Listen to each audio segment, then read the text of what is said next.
আসলে প্রথমত কথা হলো, মুফতি আলী আকবর ভাই কিন্তু কৌমি মাদ্রাসা বিপক্ষে নয়, কৌমি আলেমদের বিপক্ষেও নয়।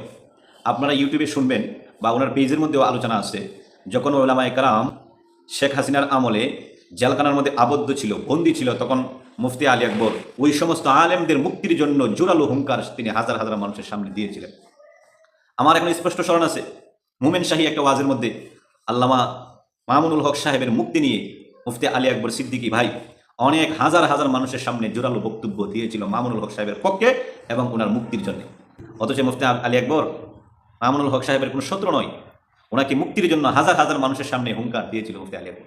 কিন্তু মুফতি আলী আকবর ভাইয়ের ভিতরে আলাদা একটা বৈশিষ্ট্য হলো, উনি অত্যন্ত তাওয়াজু, বিনয়ী মানুষ, সকলের সাথে উনি সুন্দর অমায়িক চমৎকার আচরণ করেন। প্রিয় উপস্থিতি, আজকে আমরা আলোচনা করব আমাদের শ্রদ্ধেয় বড় ভাই মুফতি আলী আকবর সাহেবকে নিয়ে।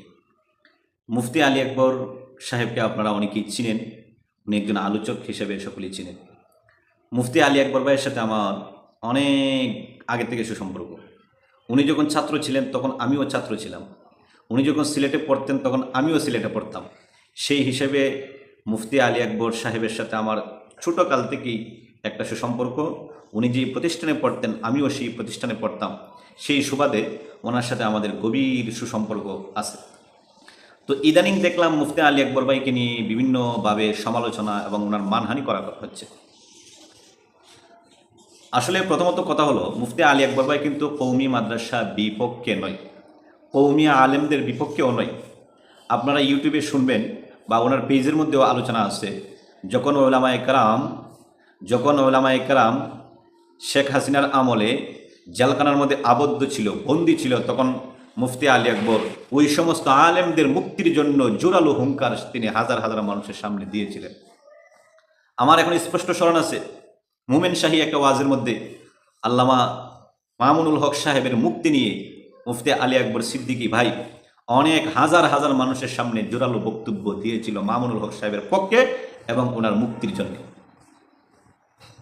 আজকে হয়তো উনি লাইভের মধ্যে কিছু প্রাসঙ্গিক আলোচনার মধ্যে বলতে গিয়ে এখন আপনারা ওনাকে মামুনুল হক সাহেবের শত্রু হিসেবে আমাদের সামনে উপস্থাপনা করতেছেন। অথচ মুফতি আলী আকবর মামুনুল হক সাহেবের কোনো শত্রু নয়, ওনাকে মুক্তির জন্য হাজার হাজার মানুষের সামনে হুঙ্কার দিয়েছিল মুফতি আলী আকবর।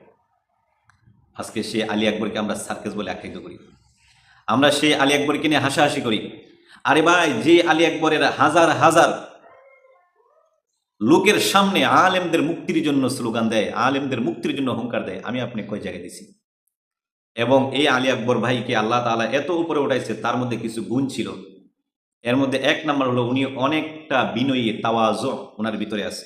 উনি আপনি শিশু বলেন, বৃদ্ধ বলেন, বুড়া বলেন, যুবক বলেন, সকলের সাথে এমন সুন্দর অমায়িক আচরণ করে যে আচরণে আপনি তার বক্ত না হয়ে পারবেন না। মানুষ হিসাবে প্রত্যেকেরই ভুল ত্রুটি আছে, কিন্তু মুফতি আলী আকবর ভাইয়ের ভিতরে আলাদা একটা বৈশিষ্ট্য হলো, উনি অত্যন্ত তাওয়াজু, বিনয়ী মানুষ, সকলের সাথে উনি সুন্দর অমায়িক চমৎকার আচরণ করে থাকে।